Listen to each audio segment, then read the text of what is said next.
Today we're sewing smart with a clever little idea for your stalls or for gifts or for just yourself.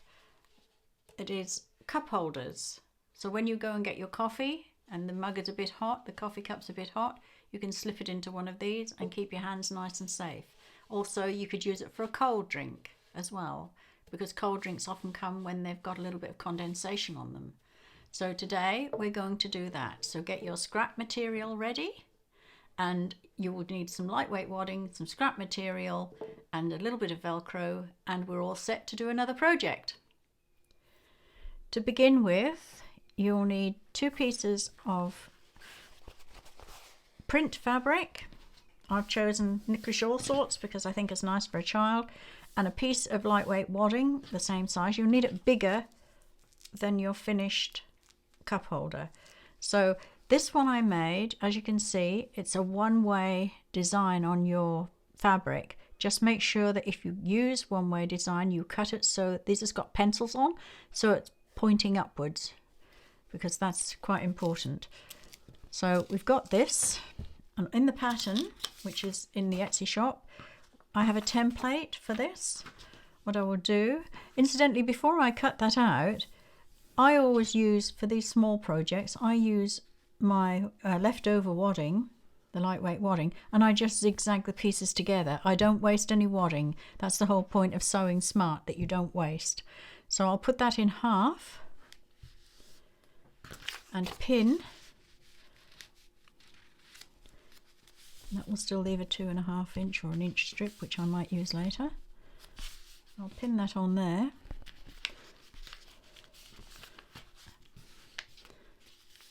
And I will cut that out. Now I'll use scissors rather than my rotary cutter.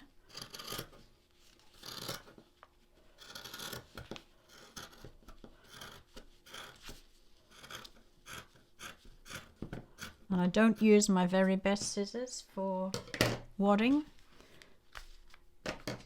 because obviously you realise it dulls the blades if you use them too much.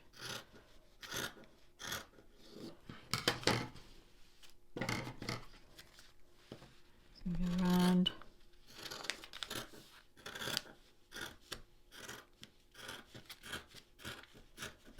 Don't worry if it's a little bit misshapen, because this is the wadding and you can always trim it off up to the stitch line when you finish. So you see, I've got a join in that, but that doesn't matter at all. It's just using up something that's would be thrown out normally. So, and the same with the print fabric. I'll fold it in half. And it doesn't really matter which way up this goes, so I'll put the pattern on, template on. I will just secure that. Just as if I can get the pin through, there you go. So you can see that again is on the fold.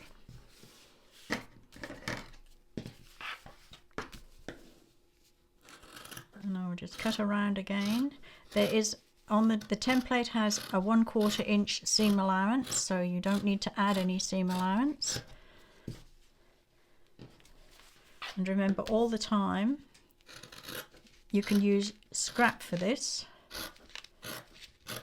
and you always have pieces left over from projects that you've done that are larger than this.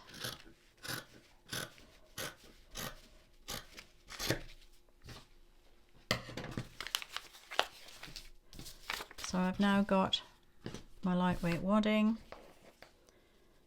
onto that. I'm placing, almost did that wrong.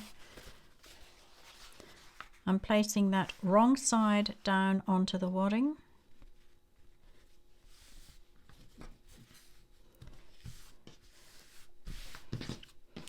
And the remaining piece goes right sides onto the other printed piece. There you go. Now I'm going to sew all the way around using a generous 1/4 inch seam, but I'm going to leave about 3 inches open at the bottom here to turn, and that's because the bottom piece, as you see on this, is narrower. The circle at the bottom is narrower than the top. So I like the join to be on the bottom because it's less visible.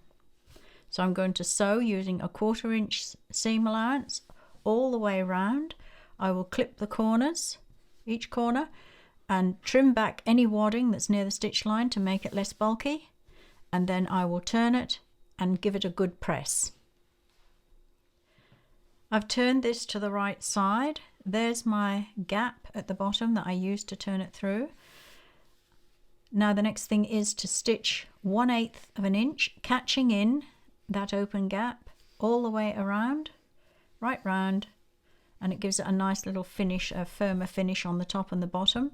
And then all we have to do is come back and put on the Velcro. I've stitched all the way around the edge. I had to double stitch somewhere because I had broke a needle. So all that remains now to do is to put the Velcro on. Now it goes on the top on one side and underneath on the other side. So you've got one on the top, one underneath. I'm going to put that one on there, and it's going to go right up to the stitch line, so I don't need to mark it because I know it's going to go up onto the stitch line. Now this side, because this is the bottom, this needs to come right under there and be really neatly put together here so it fits your mug nice and tight. So what I do is I mark just a line with my iron off pen so that I know the bottom piece is going to go up to that line, and then it will fit with the top piece when it folds over. It needs to fit nice and snug so when you hold it, it doesn't slip away. So that's my next thing, to stitch on those two pieces of Velcro. The bottom piece on one side and the top piece, put that out of the way, on the other side, just like that. And then they will meet together to fit my cup. I've fastened the Velcro. It's quite nice and neat. So it's quite sturdy. My cup will fit nicely into that. Looks really good, I think. And also remember that the actual holder will sit nicely in your cup holder in your car, so you can get your coffee and drop it straight into that. These are the other ones that I made. Even the tall cup, as you'll see, they still fit the tall cup as well. So you can make them party-wise, you can make them for picnics, you can make them for just for you in your car or for in the house.